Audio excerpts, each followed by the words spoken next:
setelah sujud apa yang dilakukan?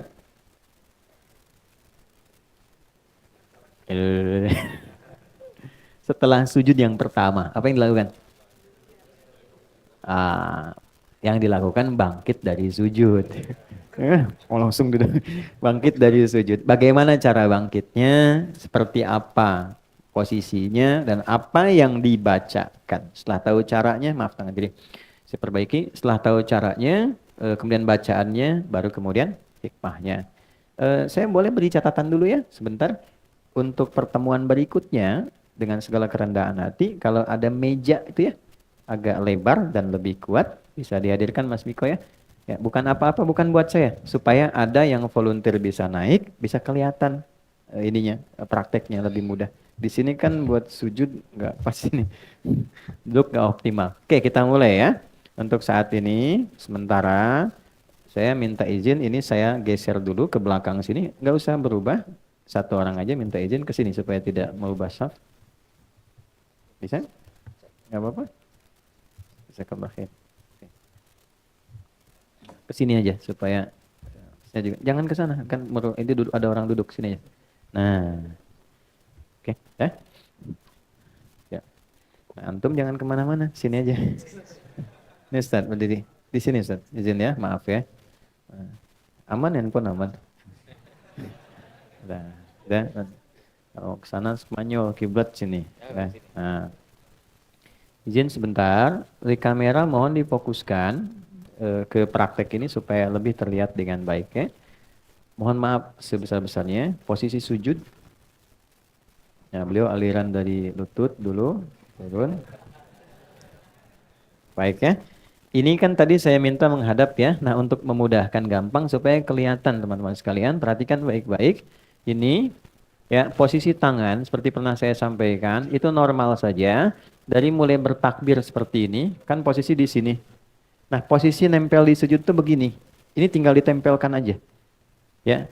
Jadi bisa di sini, bisa di seperti di sini. Nanti tinggal ditempelkan saat sujud. Jadi tidak harus ke depan begini ya. Kan ada yang salah paham tuh. Jangan ketawa lagi sujud. Praktek. Jadi ada yang memahami keliru, memanjangkan sujud itu dipahami memanjangkan tangan, bukan memanjangkan doa. Tangan tetap di sini ya. Satu. Kemudian yang kedua, ini tidak menempel ke sini ya. Ya, jangan nempel, jangan nekan. Ini diingatkan kuat oleh Nabi karena apa? Itu bisa menekan diafragma. Ya, darah sedang dipacu, kuat ke jantung ke otak, ini ditekan, bisa bahaya. Jadi tetap dibuka sampai Nabi itu mengilustrasikan kalau anak kambing lewat bisa masuk. Ya kan? Itu ilustrasi kiasan ya. Jangan untuk ngukur anak kambing datang lewat, tidak.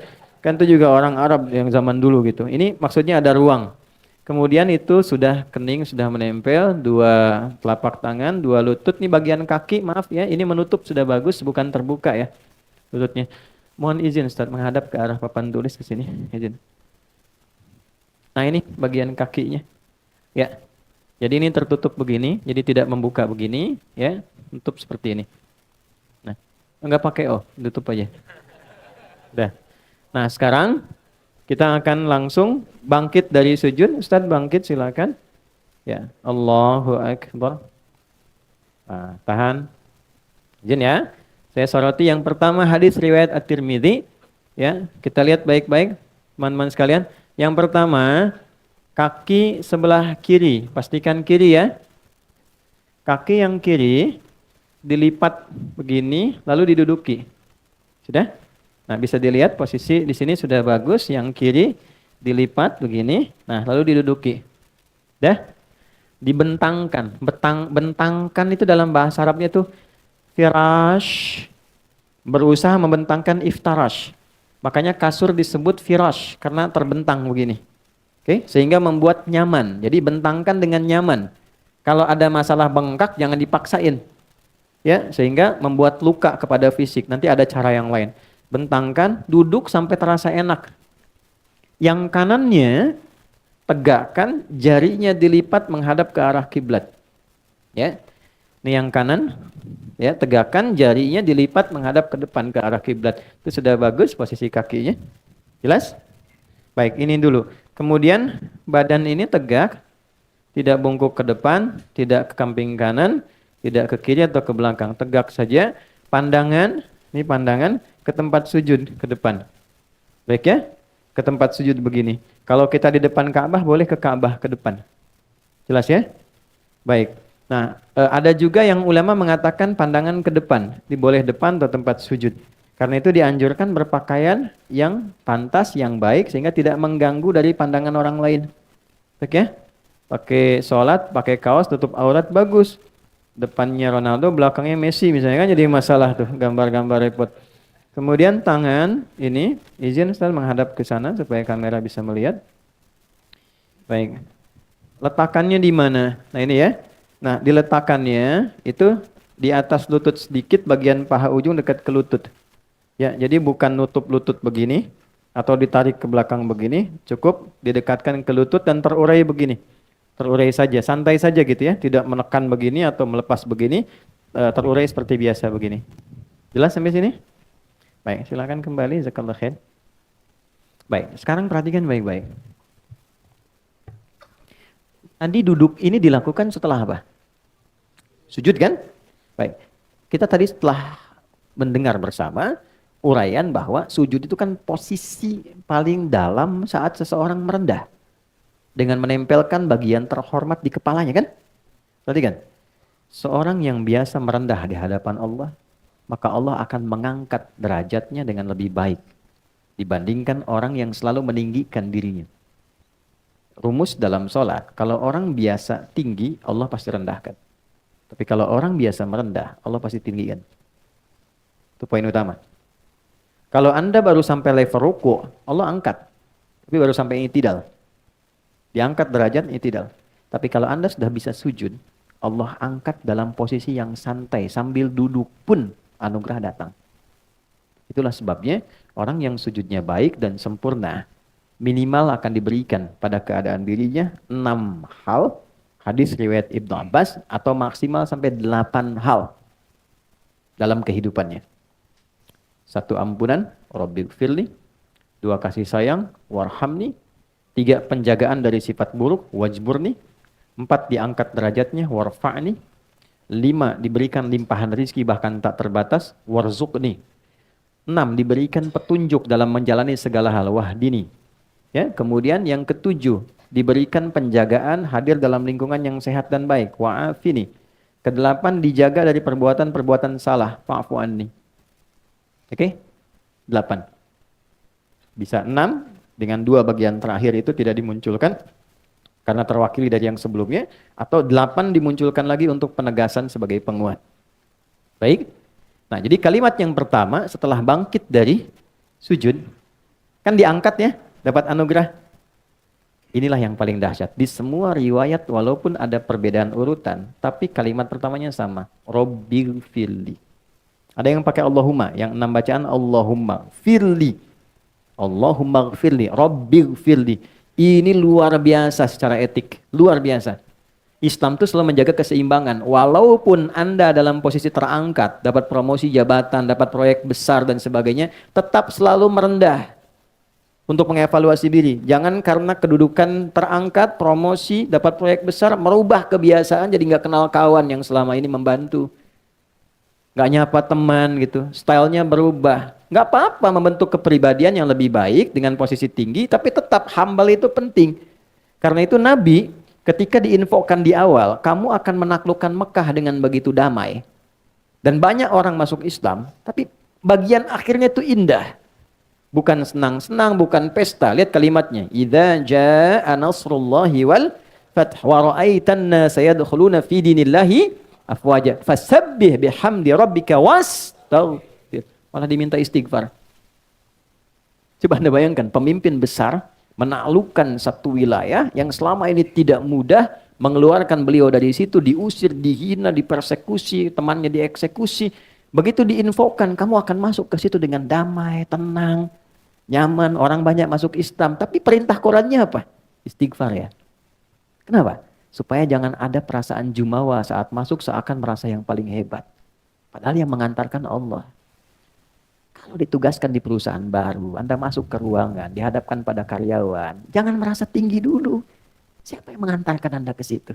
Bersikaplah humble biasa. Hargai orang-orang di sekitarannya. Apresiasi kinerja mereka. Terima kasih dengan kinerja Anda semua yang ada di sini. Anda membantu saya untuk hadir berpartner bersama Anda hadir di sini. Walaupun memang penugasan kepada saya sebagai seorang pimpinan, ini tidak mengurangi kinerja dan kebersamaan kita sebagai seorang teman. Ini spirit pertamanya. Jadi kalau ditempatkan dalam posisi tinggi yang nyaman pun, jangan lupa untuk koreksi diri. Itu poinnya. Dan ini diajarkan dan perintah langsung dari Allah kepada Nabi SAW. Orang yang terbiasa menempatkan diri seperti itu dalam setiap kondisi dan keadaannya, maka apa yang terjadi? Warhamni. Allah turunkan rahmat yang menyayangi dan meliputi ia dalam setiap gerak dan langkahnya. Warhamni.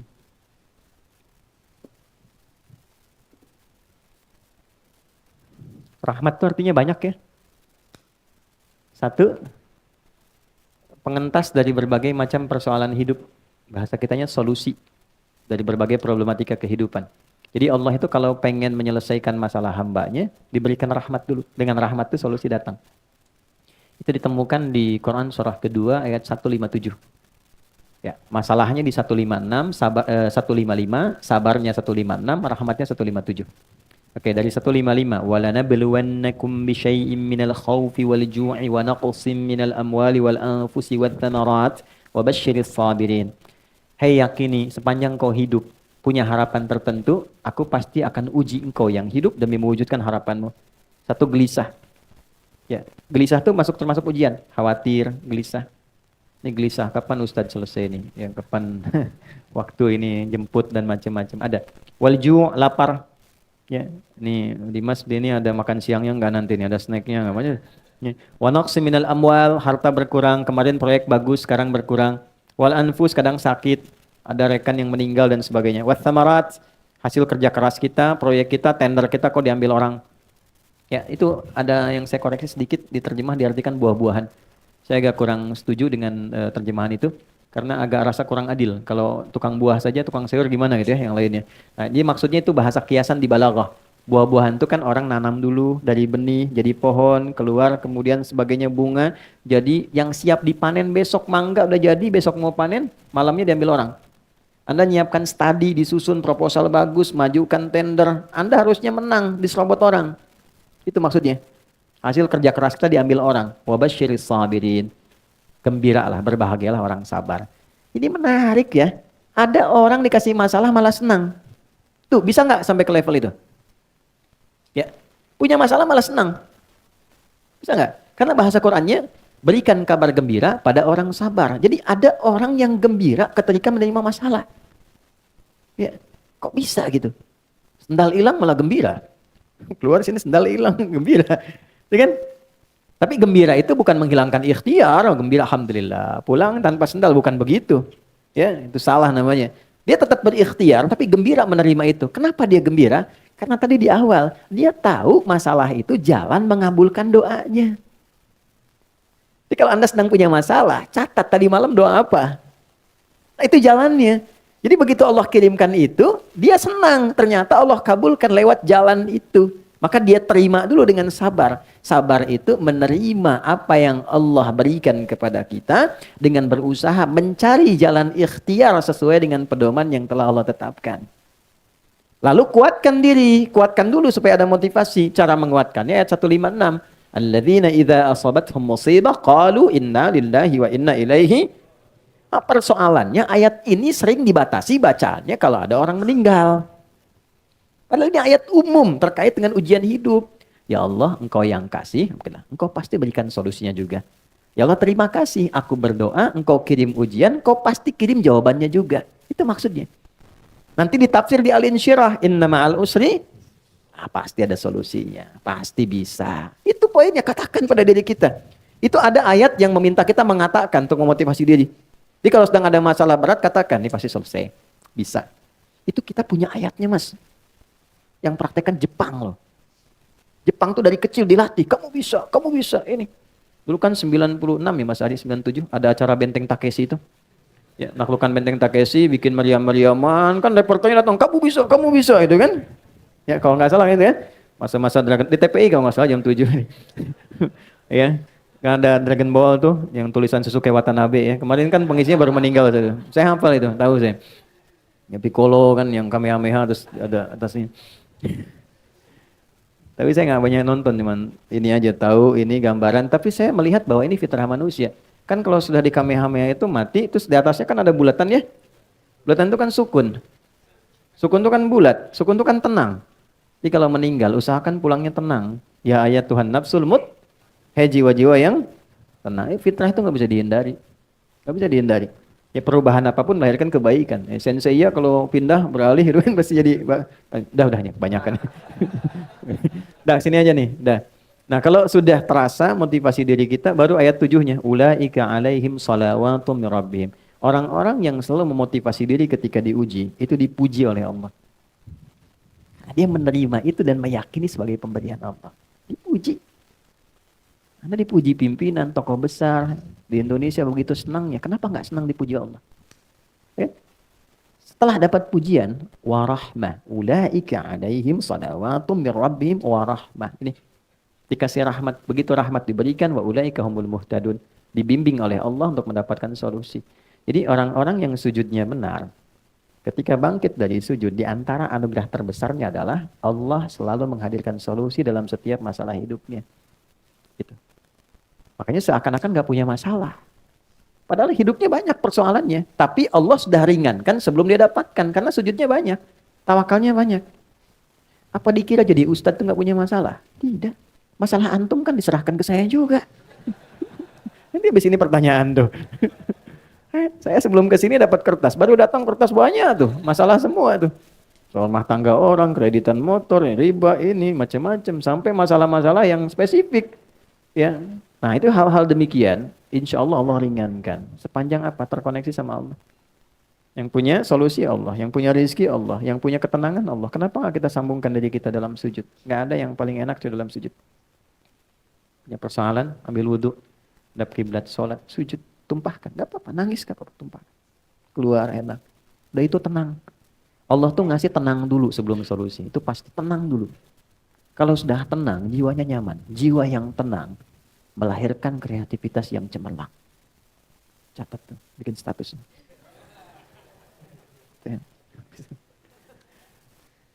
Wajburni, dijaga dari perilaku menyimpang, jaga dari aib. Ini kan pasti aib nih. Ya, maaf, lisan menyimpang, dari bicara yang baik jadi nggak baik, telinga menyimpang sampai ke kaki. Nah itu orang yang rajin sujudnya bagus, dijaga oleh Allah. Supaya konsisten berusaha dalam kebaikan.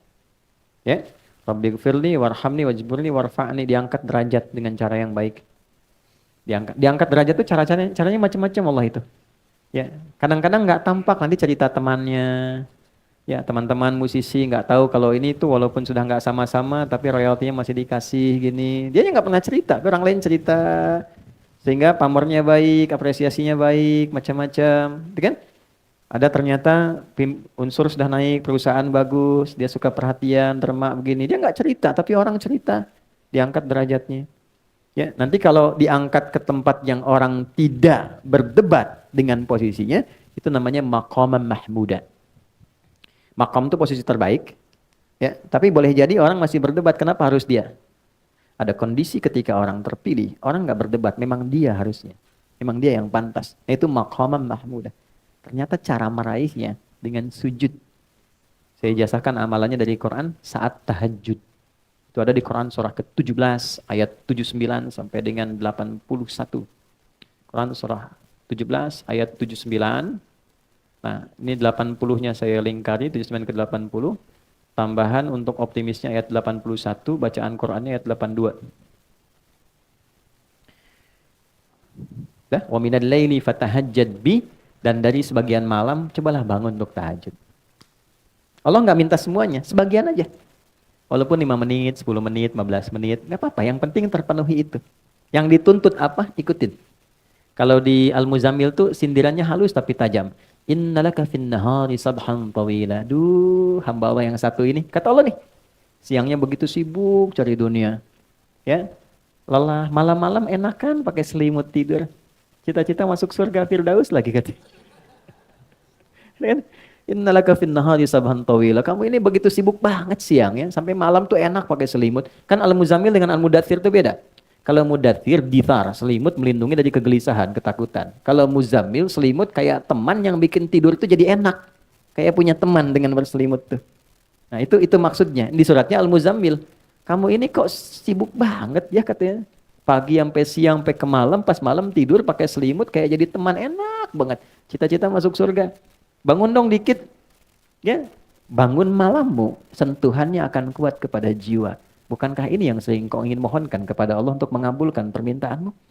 Faqra'u ma tayassara minal Qur'an. Bangunlah, baca walaupun sedikit. Ya, jadi tuntutan Quran tuh cuman bangun aja, baca walau sedikit. Itu aja. Walaupun cuma sebentar, Al-Falaq, An-Nas, yang penting terpenuhi dulu. Witir, 1 rakaat aja, tunaikan dengan ikhlas. Baca surat Al-Ikhlas. Satu, bangun, sujud, minta. Begitu terpenuhi poinnya, ini naik. Asa ayyab'atsaka rabbuka maqaman mahmuda. Hal pertama yang Allah berikan maqaman mahmuda. Nih warfa'ni.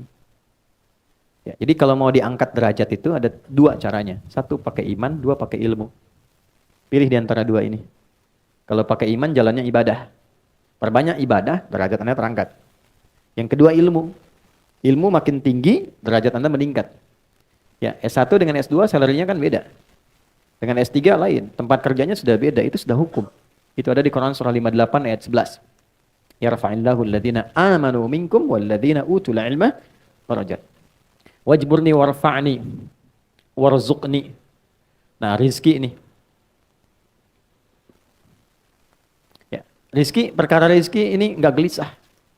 Ini sering kali ini yang jadi persoalan dalam kehidupan rizki. Ya, maaf, jangan dibatasi pada uang saja ya. Uang, materi-material itu rizki. Ya, pasangan itu rizki, keturunan rizki, ketenangan itu rizki. Orang sering abai dengan ketenangan. Saya perhatikan ada masalah nanti, ya, postmodern itu ada salah satu yang Nabi pernah mengingatkan dengan sangat kuat bahwa ada kondisi orang itu fokus sekali pada materi sehingga lupa dengan hal-hal yang paling substansial. Contoh begini, maaf dengan kalimat ini. Kalau suami itu di antara tugasnya apa? Cari nafkah. Oke. Cari nafkah. Cari nafkah itu dapat rezeki kan? Untuk siapa? Keluarga kan? Nih, keluarga di dalam rumah, cari nafkah keluar rumah misalnya. Berarti nyarinya untuk ke dalam kan? Saya mau dapat uang, saya olah supaya di dalam rumah jadi nyaman, gitu kan? Baik, jadi yang paling penting itu harta yang di luar atau yang di dalam rumahnya? Dalam kan? Karena kita mencari keluar untuk yang di dalam kan? Kok bisa dalam prakteknya Anda prioritaskan yang di luar dibandingkan di dalam? Kok bisa? Kok bisa waktunya habis buat di luar dan tidak ada untuk ke dalam? Itu kan sifat korektif pertama. Ya, handphone dengan anak penting mana? Kalau anak datang saat Anda sedang tulis WA, yang disimpan handphonenya atau yang dimarahi anaknya? Ya. Kadang ada sifat ketidakadilan yang nampak itu tanpa disadari itu terjadi. Nah, salah satunya apalah? Ketika orientasi itu pada yang substansial bergeser pada titik-titik yang penunjang saja. Mau sekunder, mau tersier dan sebagainya. Contohnya apa? Materi itu penting, itu mawaddah. Kan ini musyawarah tuh. Muda, sakinah, mawaddah dan rahmah. Mawaddah itu kan nomor 2 setelah sakinah. Apa itu mawaddah? Dari kata maddah, cinta yang dihadirkan dari pemberian fisik, material. Istri cemberut di rumah. Anda datang ingin menyenangkan, datang dengan cinta, pemberian materi. Sayang, kayaknya kenal deh, Masya Allah. Mas nengok gini, ini ada hadiah emas 2 kilo misalnya kan, masih ya, sembuh.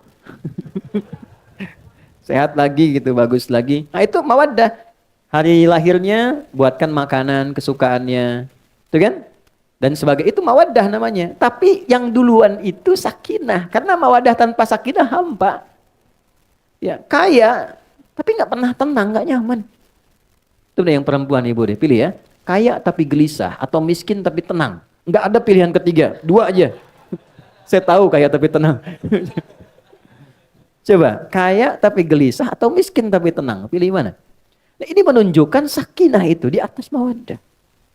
Anda boleh juara di perusahaan hebat ini, tapi ketenangan nggak ada.